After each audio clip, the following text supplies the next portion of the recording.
আজি এটা বৰ ঐতিহাসিক মুহূৰ্ত আৰু এই মুহূৰ্তত আমি আচলতে অসম চৰকাৰৰ মাননীয় মুখ্যমন্ত্ৰী শ্ৰী হিমন্ত বিশ্ব শৰ্মা ডক্টৰ হিমন্ত বিশ্ব শৰ্মাদেৱক, অসমৰ শিক্ষামন্ত্ৰী ডক্টৰ ৰণোজ পেগু আৰু আমাৰ স্থানীয় বিধায়ক ৰূপক শৰ্মাদেৱ আটাইকেইজনক আমি ধন্যবাদ আৰু কৃতজ্ঞতা জনাইছোঁ।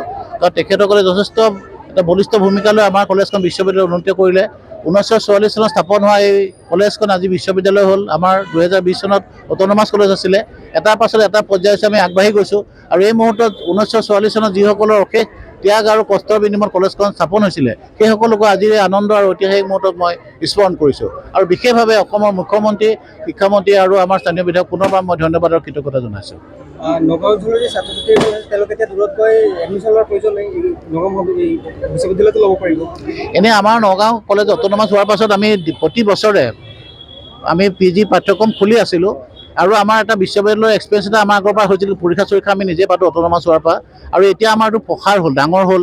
আৰু আমাৰ অসম চৰকাৰে সদ্যহতে বিধানসভাত মই কোৱা শুনিছোঁ যে 50 কোটি টকা ইতিমধ্যে চেংচন কৰি দিছে আমাৰ ভৱন নিৰ্মাণৰ কাৰণে। গতিকে এইবিলাক হৈ গ'লে আমি অসমৰ বহুত ছাত্ৰ ছাত্ৰীক আমি ইয়াতে একোমোডেট কৰিব পাৰিম। আমাৰ ছাত্ৰাবাস নিৰ্মিত হ'ব, বিভাগ নতুনকৈ হ'ব।